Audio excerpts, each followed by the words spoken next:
अस्सलाम वालेकुम, कैसे हैं आप लोग? सब ठीक हैं? अच्छा, आज की जो वीडियो है भाई वो है आपके वीज़े से रिलेटेड, इम्पोर्टेंट है बहुत ज़्यादा। वीडियो को स्किप ना कीजिएगा, मिस ना कीजिएगा, बिल्कुल एंड तक देखिएगा, क्योंकि इसमें मैं आपको बताऊंगा कि भाई आपका जब डिसीजन आपको रिसीव हो जाएगा एम्बेसी की तरफ से तो फिर नेक्स्ट स्टेप क्या है, क्योंकि वो बहुत इंपॉर्टेंट है। उसके बाद आपको जो है ना इमिग्रेशन क्लियर करने में कोई मसला परेशानी नहीं आएगी अगर आप ये जो है ना स्टेप करेंगे।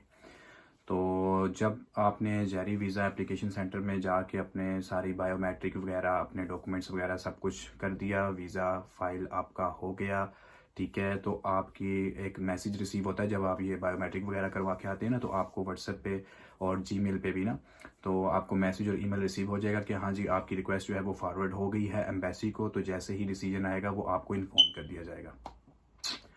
तो मेरे ख्याल से अगर आप प्रायोरिटी बेसिस पे करवाते हैं तो वेरी नेक्स्ट डे आपको या सेम डे पे रिस्पॉन्स आ जाता है वीएफएस की तरफ से कि भाई आपकी रिक्वेस्ट हमने फॉरवर्ड कर दी है। और फिर 2 से 3 दिन मिनिमम जो है ना वो लगते हैं, जिसमें आपको जो है ना रिसीव हो जाता है डिसीजन। तो जब रिसीव होगा डिसीजन, तो उस मेल को आप जब स्क्रॉल डाउन करेंगे ना लास्ट पे, ठीक है, तो उसमें आपको लिखा हुआ आएगा please create your UKVI account, क्योंकि अब जो है BRP वाला सिस्टम जो है वो ख़त्म हो गया है। तो अब से जो है ऑनवर्ड ई वीज़ा जो है वो कंटिन्यू हो गया है। तो उस ई वीज़ा की वजह के लिए जो है ना वो आपने क्या करना है, अपना अकाउंट बनाना है। गवर्नमेंट UK की वेबसाइट है, वहाँ पे जाके आप अपने आप की जो है रजिस्टर करेंगे, डिटेल्स फिलअप करेंगे, एवरीथिंग उसमें मेंशन करेंगे, आपकी फ़ोटो लगेगी, आपकी हर एक चीज़ जो है ना वो अब डिजिटल हो गई है। अब BRP वाली कहानी ख़त्म हो गई है। तो वो आपने स्केप नहीं करना। वो अगर आप करके जाएंगे इमिग्रेशन पे, जब वो आपका पासपोर्ट स्कैन करेंगे तो आपका डाटा वहाँ पे ऑटोमेटिकली जो है वो शो हो जाएगा। तो अगर डाटा शो हो जाएगा तो फिर आपके लिए कोई मसला नहीं है। सिर्फ 1 से 2 से मैक्सिमम 3 क्वेश्चन आपसे पूछेंगे बस, और उसके बाद आपकी इमिग्रेशन होगी क्लियर। अच्छा, तो अब आपने अकाउंट कैसे क्रिएट करना है? जो आपको डिसीजन मेल रिसीव हुई है उसके लास्ट पे लिंक आ रहा होगा कि please create your UKVI account, तो उस लिंक को आपने ओपन करना है, ठीक है। वो आपसे नेक्स्ट जो है वो डिटेल्स आपसे मांगेगा कि आपने किस पे क्रिएट करना है, कौन से डॉक्यूमेंट्स आपके पास मौजूद हैं जो आप शो करवा सकते हैं और जिसके ऊपर आप बनाना चाह रहे हैं। तो आपने क्या करना है, पासपोर्ट का ऑप्शन आ रहा होगा, पासपोर्ट को क्लिक करेंगे क्योंकि आपके पास मौजूद है ऑब्वियसली, तो तभी वीज़ा आपका लगा है। तो पासपोर्ट पे आपने बनाना है, पासपोर्ट पे क्लिक करेंगे, नेक्स्ट वो आपसे डिटेल्स मांगेगा, ठीक है, उसका पासपोर्ट नंबर आप डाल देंगे, इसके अलावा डेट ऑफ बर्थ फिर आपसे नेक्स्ट स्टेप पे मांगेगा, फिर उसके बाद वेरीफाई होगा। फिर इसके अलावा आपको एक ऐप डाउनलोड करनी है UK इमिग्रेशन की, उस पर आपका स्टेटस चेक होगा, ठीक है। तो जब स्टेटस आपका वेरीफाई होगा तो फिर आपका फेस स्कैन होगा, इसके अलावा आपकी पिक्चर जो है वो ऑन स्पॉट जो है वो कैमरे से पिक्चर आपकी जो है वो ली जाएगी, उसको आपने जो है कैप्चर करना है पिक्चर को। और वही फिर आपकी जो पिक्चर आप लगाएंगे लाइक कैप्चर करेंगे ऑन द स्पॉट, तो वही आपकी जो है वो डिटेल्स के अंदर शो होगी, और जो पासपोर्ट है आपका वो उसी से लॉगिन होगा सारा कुछ। और आई थिंक सो उसके लिए फिर ये 24 आवर्स का टाइम मांगेंगे कि आपकी ई वीज़ा डिटेल्स अपडेट होने में। और उस ऐप के अंदर ही वो आपको कहेगा कि आपने ना पासपोर्ट, क्योंकि आपका अगर चिप वाला पासपोर्ट बना हुआ है लाइक ई पासपोर्ट जिसे कहते हैं कार्ड वाला, तो वो तो फिर जल्दी से स्कैन होगा, वेरीफाई हो जाएगा। लेकिन अगर आपके पास दूसरा बुक वाला है, तो पेजेस वाला जिसे कहते हैं, जो हमारा पाकिस्तानी चलता है, तो उसको आप स्कैन करेंगे 1 से 2 दफ़ा, तो उसके बाद वो खुद से ही स्किप का ऑप्शन दे देगा, ठीक है। क्योंकि उसमें चिप नहीं होती है तो आप चिप को कैसे स्कैन करेंगे, क्योंकि आपके पास तो बुक वाला है। तो उसको आप इसी तरह कैमरे को लाइक मोबाइल को उस पासपोर्ट के ऊपर रखेंगे और वैसे ही इसको स्क्रॉल करेंगे, तो वो 1-2 दफ़ा ट्राई करने के बाद कहेगा स्किप कर दो इस ऑप्शन को, तो वो स्किप कर देना ऑप्शन।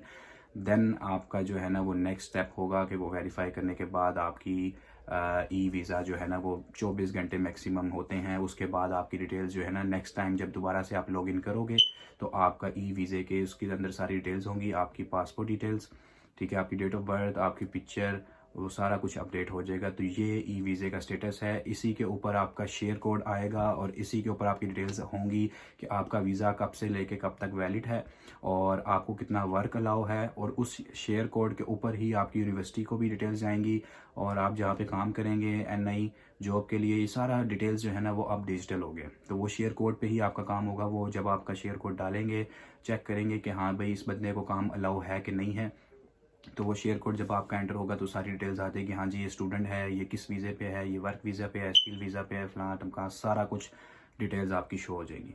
और ये चीज़ें जो है अगर आप पहले ही, अच्छा जब ये आपको रिसीव हो जाएगा डिसीजन, तो ये आपने फ़ौरन उसी टाइम क्रिएट कर लेना है। इसका वेट नहीं करना कि मैं यूके पहुंचूंगा, अराइव करूंगा तो फिर आपको मेल रिसीव हुई है, आपने नेक्स्ट स्टेप ये करना है कि दस्ती इसको ना क्रिएट करना है बस। क्योंकि ये आपके लिए हेल्प करेगा। जब आप एयरपोर्ट पे जाएंगे ना, आपका पासपोर्ट स्कैन होगा, आपकी डिटेल्स आ जाएंगी। जस्ट वो आपसे 2 से 3 क्वेश्चन करेगा कि भाई हाँ जी आप स्टूडेंट हो, वो पूछेगा स्टूडेंट हो, आपने कहना यस मैं स्टूडेंट हूँ। वो कहेगा जी किस सब्जेक्ट में आए हो, तो आपने बता देना है। और तीसरा क्वेश्चन आपसे करेगा कि जी एकोमोडेशन करवाई है, बस जी करवाई है, बात ख़त्म। Then you have to ready to go. आपको और कुछ करने की ज़रूरत नहीं है, ठीक है। तो ये मस्ट है। इसके बाद जब वीज़ा आप कलेक्ट कर लेंगे तो सिंपल मेरे साथ जो प्रोसीजर यही था कि मैंने जब अपना रिसीव किया और मैंने ये सारा कुछ पहले से क्रिएट कर लिया था। और जब मैं एयरपोर्ट पे गया मुझे बहुत कुछ बताया गया था कि सर बहुत मुश्किल हो जाएगा इमिग्रेशन क्लियर करना, वो आपसे ये पूछेंगे वो पूछेंगे, बैंक स्टेटमेंट दिखानी पड़ जाती है, वीज़ा कैंसिल हो जाता है, डिपोर्ट कर देते हैं, फलाना टमकाना, ये वो लटन बटन। मैंने कहा ठीक है, मुझे इतनी टेंशन दी, मैं उस टेंशन के अंदर भूल ही गया कि भाई मैंने प्रिपरेशन भी करी। मैंने कुछ प्रिपेयर नहीं किया। और जब आई थिंक 30 मिनट्स रह गए थे मेरी फ़्लाइट को जो है ना लाइक अराइवल होने के लिए मैनचेस्टर में, तो मुझे याद आया कि भाई मैंने तो इमिग्रेशन भी क्लियर करनी है। फिर मैंने कुछ मेरे पास डॉक्यूमेंट्स पड़े थे तो मैंने उसको रट्टा लगाना शुरू किया, लेकिन वो भी मैं उस तरह से देख नहीं पाया और हुआ कुछ भी नहीं। इवन कि मुझे मैक्सिमम 1 से 2 मिनट नहीं लगा होगा इमिग्रेशन पे क्लियर करते हुए। सिर्फ उसने यही 2-3 सवाल पूछे जो मैं ऑलरेडी आपको बता चुका हूँ पहले। आपसे 3 सवाल किए जाएंगे, सिंपल सिंपल। अगर आप थोड़ा सा भी घबराओगे तो वो एक आधा और ज़्यादा पूछ लेगा, बस बात ख़त्म। लेकिन बेनिफिट ये होगा कि अगर ई वीज़ा की आपने सारी डिटेल्स पहले से फिलअप की हुई हैं तो वो जब आपका स्कैन करेगा, जब आपकी डिटेल्स आ जाएंगी तो वो कहेगा ठीक है इसको ऑलरेडी ये स्टूडेंट है जो भी है, बस भेज नहीं करते, मुका नहीं करते, वहाँ रश बहुत होता है। तो अब नेक्स्ट स्टेप मैं आपको जो है वो नेक्स्ट वीडियो में आई थिंक बता दूं तो ज़्यादा बेस्ट है, क्योंकि ये वीडियो बहुत लंबी हो जाएगी कि यूके में आपने पहुंच के क्या क्या चीज़ें करनी है। लेकिन ये मैं बता देता हूँ कि एयरपोर्ट पे आपको परेशान होने की ज़रूरत नहीं है, क्योंकि एयरपोर्ट पे आपको मिल जाएगा फ्री वाईफाई। हाँ जी, फ्री वाईफाई वहाँ पे आ रहा होता है, क्योंकि आपने अगर कोई एकोमोडेशन बुक करवाई हुई है या कोई आपको रिसीव करने के लिए आ रहा है, ठीक है, या आपने कोई कैब वगैरह बुक करवाई हुई है या आपने कैब बुक करनी है, उबर वगैरह और टैक्सी वगैरह, तो वो सारा कुछ आप कर सकते हैं, क्योंकि नेटवर्क तो वहाँ पे नहीं होता। तो इसका हल यही है कि आपने जो है ना एयरपोर्ट पे फ्री वाईफाई आ रहा होगा, उसको आप कनेक्ट करें। इवन कि जब आप गेट नंबर 1 से बाहर निकलेंगे तो वहाँ पे टैक्सी स्टैंड तक आपको वाईफाई मिलेगा एयरपोर्ट पे। तो ये बिल्कुल आप टेंशन फ्री होके जो है ना वो जाएंगे, भाई मुझे वहाँ नेट चाहिए होगा, ये चाहिए होगा, वो चाहिए होगा। तो ये चीज़ें आप बिल्कुल माइंड से निकाल दें। आप जब इमिग्रेशन अपनी क्लियर करेंगे तो आप वेटिंग एरिया में जाके वहाँ से अपना लगेज कलेक्ट करें, वेट करें और अपना लगेज का इंतज़ार करें। जब आपको रिसीव हो जाए तो वहाँ से निकलें और बल्कि वाईफाई उसी टाइम एयरपोर्ट पे कनेक्ट कर लें और तब तक आप अपनी कैब वगैरह अरेंजमेंट कर लें जो कि आपको आपकी एकोमोडेशन तक ड्रॉप कर दे। अगर नहीं भी है तो फिर आपको कोई अगर रिसीव करने आ रहा है तो वो ज़्यादा अच्छी बात है, नहीं तो आप इजीली गेट नंबर 1 से जैसे ही बाहर निकलेंगे तो भाई मेरे सामने ही जो है ना कैब सर्विस वाले पूरा एक उनकी बनी हुई है बिल्डिंग सी, तो वहाँ पे वो सर्विसेज वगैरह प्रोवाइड कर रहे हैं, रेंट पे और कार्स वगैरह ये सर्विस वगैरह दे रहे होते हैं टैक्सी वगैरह की ना, तो वो भी आप अवेल कर सकते हैं। तो इतनी परेशानी वाली कोई बात नहीं है, जितना डराया जाता है ना, आपको यकीन माने कुछ नहीं है। मेरे साथ जो हुआ है ना, यकीन माने मैं देख के परेशान कि भाई इधर तो कुछ है ही नहीं, हलवा है, बिला वजह का आपको डराया होता है।